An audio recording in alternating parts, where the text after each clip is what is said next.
Hello everyone.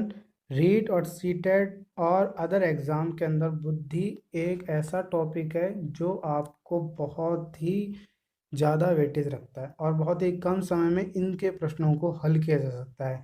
बिना confusion के बुद्धि टॉपिक से रिलेटेड कोई भी क्वेश्चन आ जाए आप उसे हल कर सकते हैं, बस शर्त है कंसेप्चुअल लर्निंग के साथ में ध्यान से पढ़ने की और सिलेबस टू सिलेबस पढ़ने की। क्या पढ़ना है क्या नहीं पढ़ना है, इसलिए मैंने सिलेबस के कुछ अंशों को आपको यहाँ पर बताया है। जैसे सबसे पहले हम बात करेंगे, अपने टॉपिक को स्टार्ट करेंगे बुद्धि का सामान्य परिचय से। बुद्धि का सामान्य परिचय और मनोवैज्ञानिकों ने बुद्धि के बारे में क्या क्या कहा है। फिर आगे चलकर बात करेंगे हम बुद्धि के प्रकार के बारे में।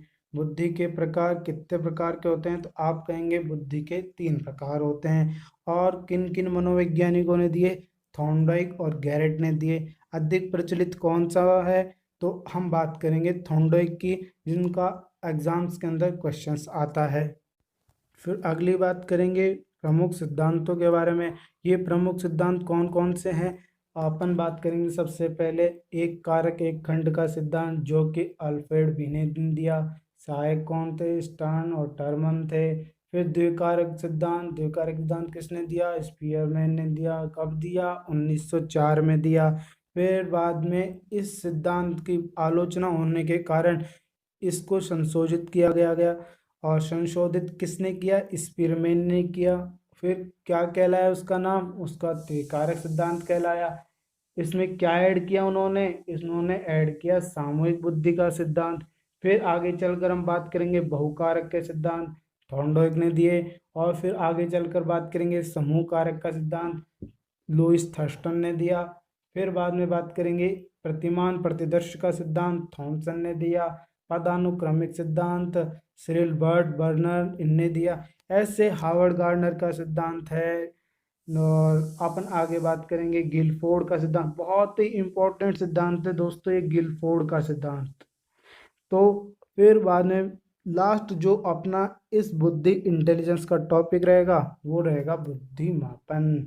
बुद्धि मापन दोस्तों बहुत ही इंपॉर्टेंट टॉपिक है, इसको बहुत ही ध्यान से पढ़ने की आवश्यकता है, क्योंकि इससे एग्जाम में 3 से 4 क्वेश्चन अवश्य रूप से आते हैं। ध्यान से नोट कर लें इस बात को, बुद्धि मापन ऐसा क्वेश्चन बनाता है जिससे हमेशा बच्चे कंफ्यूज होते हैं।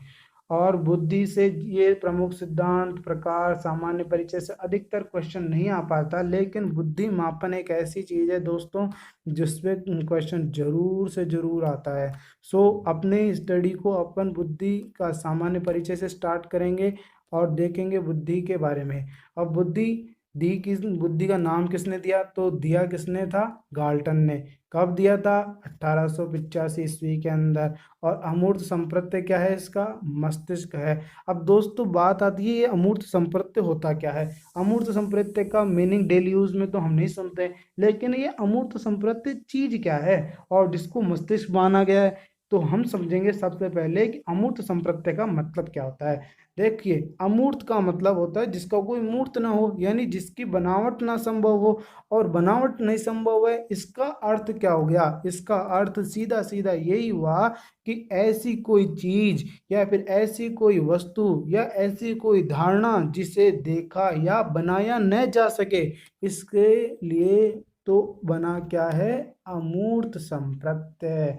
और आपने देखा होगा मस्तिष्क का कोई रूप नहीं होता, तो हम क्या कह सकते हैं कि अमूर्त संप्रत्यय मस्तिष्क के लिए एक एप्रोप्रिएट वर्ड है। इसलिए बुद्धि को क्या माना गया है, अमूर्त संप्रत्यय। आगे हम बात करेंगे कि बुद्धि की डेफिनेशंस।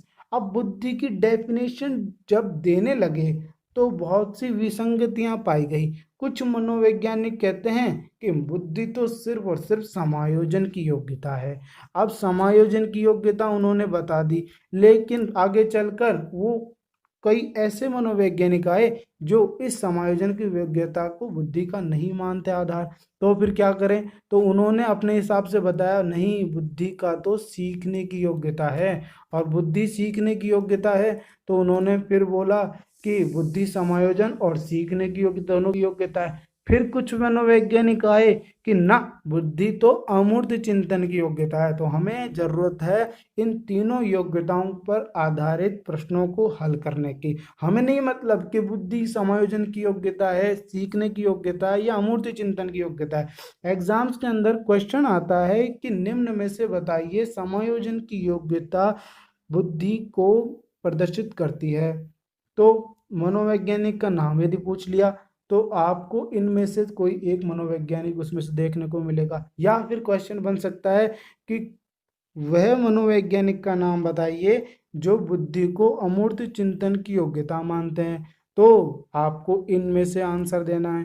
क्वेश्चन ये भी बन सकता है कि उस मनोवैज्ञानिकों को निम्न में से छांटिए जो बुद्धि को सीखने की योग्यता मानते हैं। तो हमें इनको डायरेक्ट याद करने की जरूरत है और इनकी डेफिनेशन, अपन ने बुद्धि की डेफिनेशन पढ़नी है।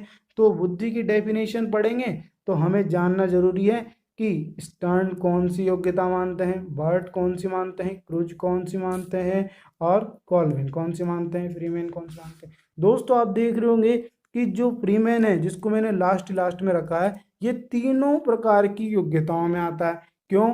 तो उन्होंने अपनी परिभाषा में साफ साफ कहा है क्या, कि बुद्धि समायोजन, अधिगम और अमूर्त चिंतन की योग्यता है। अब दोस्तों आप समझेंगे कि अधिगम क्या होता है। तो अधिगम से मतलब होता है सीखने की योग्यता। अधिगम का मतलब सीखना। तो अर्थात हम कह सकते हैं कि फ्रीमैन ऐसे मनोवैज्ञानिक है जो बुद्धि को तीनों प्रकार की योग्यताएं मानते हैं। तो हम एक एक मनोवैज्ञानिक के बारे में पढ़ेंगे।